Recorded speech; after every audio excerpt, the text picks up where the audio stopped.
Break के बाद आपका स्वागत है इंश्योरेंस मंत्रा में। एक्सपर्ट स्पीक सेगमेंट में हमने खास बातचीत की है इंश्योरेंस जगत की एक नामी हस्ती, इंश्योरेंस इंडस्ट्री के वेटरन और नेशनल इंश्योरेंस एकेडमी के डायरेक्टर बीसी पटनायक से हमारे साथ खास बातचीत के लिए मौजूद है BC Patnaik ji, insurance industry के वेटरन और एनआई के डायरेक्टर। बहुत बहुत स्वागत सर, आज हमें वक्त देने के लिए इंश्योरेंस मंत्रा शो में। मैं सर आपसे यही समझना चाहता था कि जो फोकस आजकल बदल रहा है इंश्योरेंस इंडस्ट्री के अंदर टेक का, प्रोडक्ट का, तो आगे चल के आपको लगता है ऐसे कौन से प्रोडक्ट इनोवेशन होंगे जिसमें टेक का इस्तेमाल होगा और पॉलिसी होल्डर के लिए काफ़ी आसान हो जाएगा वो? आप जानते हैं कि पिछले 25 साल में इंडियन इंश्योरेंस इंडस्ट्री जो है काफ़ी तरक्की किया है और ये सिलसिला अगले 25 साल तक भी रहेगा। उससे ज़्यादा भी हो सकता है क्योंकि जैसे देश विकसित भारत होगा तो इंश्योरेंस का नीड भी ज़्यादा पड़ेगा। तो इस जर्नी में हम लोग देख रहे हैं कि बहुत सारे प्रोडक्ट इनोवेशंस हो रहा है, बहुत सारे टेक्नोलॉजी के माध्यम से प्रोडक्ट्स दिया जा रहा है, सर्विसिंग बहुत बढ़िया हो रहा है, क्लेम सेटलमेंट बहुत बढ़िया हो रहा है, ग्रीवेंस रिडर्सल बहुत बढ़िया हो रहा है। ये सब के कारण एक ट्रस्ट फैक्टर जो है वो बढ़ता जाता है और देश का इंश्योरेंस जो है वो भी थोड़ा आगे बढ़ता है। ये अलग बात है कि कभी पेनिट्रेशन लोग बोलते हैं कि सेम टू सेम है, कम है, बट ये भी देखना पड़ेगा कि हमारा देश का जीडीपी जो है अच्छी तरक्की किया है। तो जब जीडीपी अच्छा होता है तो उस हिसाब से जो इंश्योरेंस आना चाहिए आज के दिन में थोड़ा कम हो सकता है, बट एक बेस बन गया अच्छा जीडीपी तो इसके बाद इंश्योरेंस का टेक ज़्यादा होगा, टेक ऑफ ज़्यादा हो। लेकिन एक चीज़ सर मैं आपसे समझना चाहता था, हमारे पास अभी जो दर्शकों के सवाल आते हैं उसमें सबसे बड़ी शिकायत यही होती है कि अफोर्डेबल भारत के अंदर इंश्योरेंस नहीं है। हेल्थ इंश्योरेंस का प्रीमियम जो है हर साल बढ़ जाता है और अफोर्डेबिलिटी एक बहुत बड़ी चिंता है। तो उसको कैसे पाटा जा सकता है, उस पर कैसे काम किया जा सकता है? इसीलिए जैसे प्रोडक्ट इनोवेशन का कर रहे थे, IRDA भी अपना जो कस्टमर इंफॉर्मेशन शीट है उसमें भी काफ़ी सिंप्लीफाइड वे में सारे जो क्वेश्चंस डाले हैं जो कि मैंडेटरी है कि कस्टमर्स को पढ़े, दस्तखत करे, उसके बाद कि वो पॉलिसी हो सके। उसमें क्लियरली एक मेंशन है कि डिडक्टिबल के बारे में हेल्थ इंश्योरेंस, जैसे मानो आपका 10 लाख का इंश्योरेंस है, उसका प्रीमियम मानो 20,000 रुपये है, उसमें आप बोलेंगे कि मुझे डिडक्टिबल इसमें 10% चाहिए, आपका प्रीमियम घट करके 15-16 हज़ार भी हो सकता है।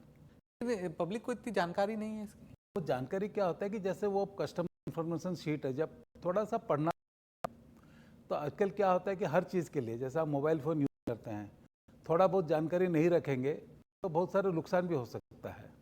इसीलिए क्या होता है कि हम कभी भी जब पैसा देते हैं थोड़ा सा जानकारी लेना कोई बुरा नहीं है। एक और कस्टमर इंफॉर्मेशन शीट को पढ़ने में आपको हार्डली 10 मिनट लगेगा। अगला सवाल पटनायक जी मेरा आपसे होगा कि पेंशन भी एक बड़ी दिक्कत होने वाली है, तो उसमें इंश्योरेंस कंपनियां कैसे कंट्रीब्यूट कर सकती है और लोगों को पेंशन के लिए अभी से क्या करना चाहिए? जो 25-30 साल का जो व्यक्ति है उसको अगर अपने बुढ़ापे में दिक्कत नहीं आए तो उसके लिए क्या करना चाहिए? ऐसा है कि जैसे हमारा इंश्योरेंस जो है, आप तो जानते हैं कि अचानक कुछ हो जाता है तो इंश्योरेंस प्रोटेक्ट करता है, बट इंश्योरेंस ये भी देखता है कि हम लोग जब ज़्यादा दिन जिंदा रहते हैं, उसको कहते हैं problem of living too long, तो उसके लिए कैसा व्यवस्था करेंगे। तो बहुत सारे लोग क्या होता है जैसे थोड़ा एज हो जाता है 50-60 ईयर्स, तो सोचते हैं कि हम एन्युटी पॉलिसीज ले जाएंगे, तो उसमें इमीडिएट एन्युटी भी शुरू हो सकता है, डेफर्ड एन्युटी शुरू हो सकता है, बट एक साथ उसके लिए बहुत बड़ा पैसा चाहिए, तो बहुत सारे लोग उसको ले नहीं पाएंगे। अगर 30 साल तक वो लॉन्ग टर्म पेंशन प्लान में पैसा रखते तो जैसे ही वो मैच्योरिटी हो जाएगा, जिसका वेस्टिंग डेट कहते हैं, जैसे वेस्टिंग डेट आ जाएगा तो ऑटोमेटिकली उसका पेंशन शुरुआत हो जाएगा। ये यूलिप में भी है, ट्रेडिशनल में भी है। तो बहुत क्या होता है कि जब से यूलिप में रखते हैं, बट कभी लोग फिर उसको 5 साल के बाद फिर उसको पैसा उठा लेते हैं, तो उनका बड़ा फ्यूचर जो आने वाला था वो थोड़ा कहीं पर नष्ट हो जाता है। तो ऐसा अच्छा प्रोडक्ट्स है, कोई एक सिंगल प्रीमियम भी ले सकते हैं कि जो बोलेंगे ठीक है मेरा डेफरमेंट पीरियड 12 साल के बाद मैं लूँगा, तो उसका थोड़ा ज़्यादा हो जाएगा। जैसे एक सिंगल प्रीमियम एन्युटी अगर किसी ने 5-6 भी रख लिए तो कम से कम वो ऐसा प्लानिंग उसको करेंगे, अलग अलग महीना में लेंगे तो साल में कम से कम 6 बार उनके पास पेंशन जैसा अमाउंट आ जाएगा। लेकिन अभी सर चर्चा ये हो रही थी कि उसमें आईआरआर जो है वो काफी कम है, तो अब इसलिए आईआरआर क्या है कि जैसे आप थोड़ा, जैसे आज अगर कुछ 10 लाख रुपए रखे और वो 12 साल का डेफरमेंट पीरियड रखे तो उसका जो आईआरआर आएगा आपको 10-12% से भी आएगा, उससे ज़्यादा भी आ सकता है। क्या होता है कि आपको बिल्डअप करना पड़ेगा। लेकिन एक एक थॉट प्रोसेस ये भी है कि लाइफ इंश्योरेंस की अगर बात होती है तो उसमें टर्म इंश्योरेंस के अलावा कोई इंश्योरेंस नहीं होना चाहिए। बाकी जो भी आपको निवेश करना है वो म्यूचुअल फंड या बाकी इंस्ट्रूमेंट के जरिए करिए, लेकिन लाइफ इंश्योरेंस सिर्फ टर्म इंश्योरेंस ही होना चाहिए। इस पर आपकी क्या राय है? देखिए हमारा देश क्या होता है कि जैसे कोई भी देश जितना इनकम करता है उसका एक सेविंग्स इकोनॉमी बढ़ाना चाहिए। सब अपने अपने जगह सही है। म्यूचुअल फंड सही है इन द सेंस कि लोग पैसा रखते हैं, वो कंपनी में इन्वेस्ट होता है तो देश का तरक्की होता है। लोगों को शॉर्ट टर्म में पैसा उठाना पड़ता है तो ईजी हो जाता है। पहले हमने सोचे कि हमको इंश्योरेंस ज़रूरत है ना नहीं, तो इंश्योरेंस ज़रूरत होने पर फिर मैं सोचूंगा कि मैं टर्म इंश्योरेंस लूँगा, मैं सेविंग्स इंश्योरेंस लूँगा, मैं यूलिप्स लूँगा। इस तरह का एक डिसीजन हो सकता है। तो मेरा कहना है कि जैसे टर्म इंश्योरेंस अगर मुझे चाहिए प्योर रिस्क, जैसे मैं गाड़ी का इंश्योरेंस करता हूँ, मुझे मालूम है मैं ये पैसा देता हूँ मुझे कुछ नहीं मिलेगा, कंटीजेंसी होने पर मिलेगा। मैं हेल्थ इंश्योरेंस ले रहा हूँ, वो टर्म इंश्योरेंस है, कंटीजेंसी होने पर है, नहीं तो मेरा कुछ नहीं मिलेगा। उसी तरह मेरा ज्ञान है कि टर्म इंश्योरेंस मैं लूँगा तो कुछ होगा तो मेरे परिवार को मिलेगा, नहीं तो नहीं मिलेगा। अगर एक्सीडेंट इंश्योरेंस हुआ तो उसमें प्रोविजन है, मुझे हर महीना मिल सकता है पैसा, तो 20 महीना तक, बहुत कम लोगों को मालूम है एक्सीडेंट इंश्योरेंस में ये सारे अच्छा। हाँ व्यवस्था है। परमानेंट डिसेबिलिटी हो गया, बहुत सारे फैसिलिटी है ना, गेट माई पॉइंट। तो ये सारी व्यवस्था है, बट ये जब लोगों को मालूम पड़ेगा बोले ठीक है मैं तो बाकी मेरा सब सेविंग्स कर रहा हूँ, मेरा टर्म इंश्योरेंस चाहिए, मेरा परिवार को सुरक्षा है, मैं अगर परमानेंट डिसेबल्ड हो गया तो मुझे ये बेनिफिट मिलेगा, है ना। जिसके लिए बहुत सारे कंपनी का है वो सिर्फ 1000 रुपये 50 पैसा 1 रुपये का प्रीमियम होता है उसका कम। अच्छा, तो सर आपके मुताबिक कितना टर्म इंश्योरेंस लेना चाहिए? मिनिमम टर्म इंश्योरेंस लेने के लिए क्या फॉर्मूला होना चाहिए? देखिए क्या होता है कि जैसे कोई साधारण आदमी भी लिए, कोई 20 लाख का भी टर्म इंश्योरेंस लिए, सालाना प्रीमियम कितना पड़ेगा? अगर उसका 40 ईयर से भी कम है शायद 6000 से भी कम पड़ेगा। टर्म थोड़ा 15-20 साल का रखे है ना, गेट माई। ओके, तो मेरा कहना है कि कोई प्रीमियम का बड़ी बात नहीं है, खाली जानकारी होना चाहिए। बिल्कुल।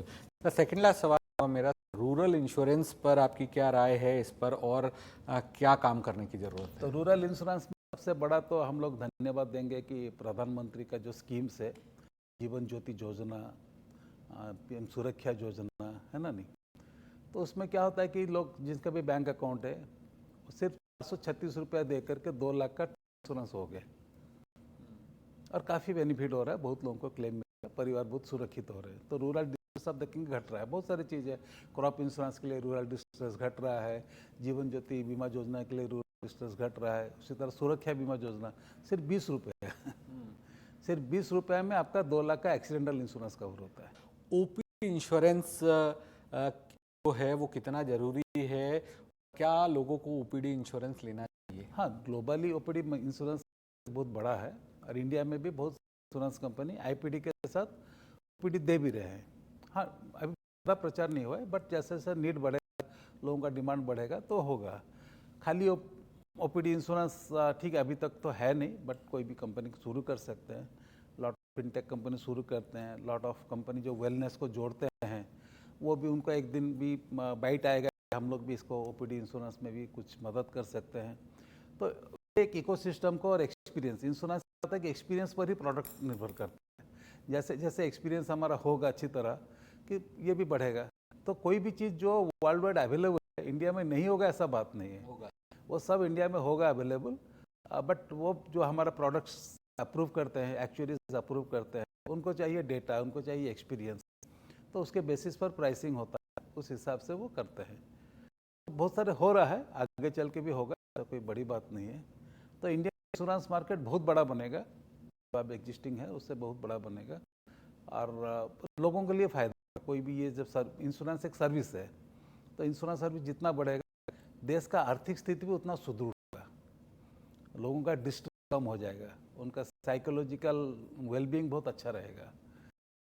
इंश्योरेंस है वो बड़ा कॉन्फिडेंट लगते हैं, जिनके पास इंश्योरेंस नहीं रहता है वो थोड़ा डर डर के जैसा जीना पड़ता बिल्कुल, है उनको। ये बात मानता हूँ मैं। तो ये जब डर डर के जीना होता है तो वो कुछ आगे नहीं बढ़ पाते हैं। चाहे वो नौकरी करते हैं वहाँ कॉन्फिडेंट नहीं हो पाते हैं, बिजनेस करते हैं वहाँ कॉन्फिडेंट नहीं हो पाते हैं।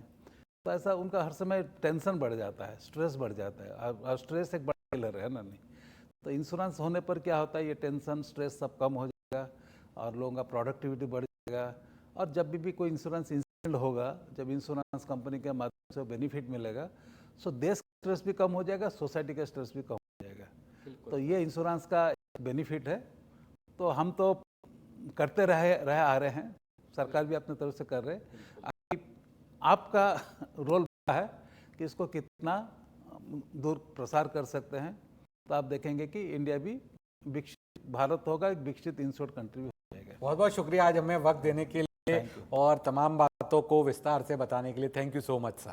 तो ये थे बीसी पटनायक, जो इंश्योरेंस के पेनिट्रेशन किस तरह से आगे बढ़ेगा वो बताते हुए, और टर्म इंश्योरेंस, ओपीडी इंश्योरेंस और रूरल इंश्योरेंस किस तरह से देश में बढ़ेगा, ये पटनायक जी हमें बताते हुए। लेकिन इसी के साथ इस हफ्ते का इंश्योरेंस मंत्रा खत्म होता है, लेकिन जाते जाते हम आपको बताएंगे हमारा इंश्योरेंस बेसिक। क्या आप जानते हैं कि ओपीडी इंश्योरेंस मतलब क्या होता है? ओपीडी यानी आउट पेशेंट डिपार्टमेंट कवरेज, जो आपके रोजमर्रा के छोटे मेडिकल खर्चों को है, जहां अस्पताल में भर्ती होने की जरूरत नहीं होती है। इसमें डॉक्टर से कंसल्टेशन, टेस्ट जैसे एक्सरे या ब्लड टेस्ट, दवाइयां, छोटे ऑपरेशन और हेल्थ चेकअप का खर्च शामिल है।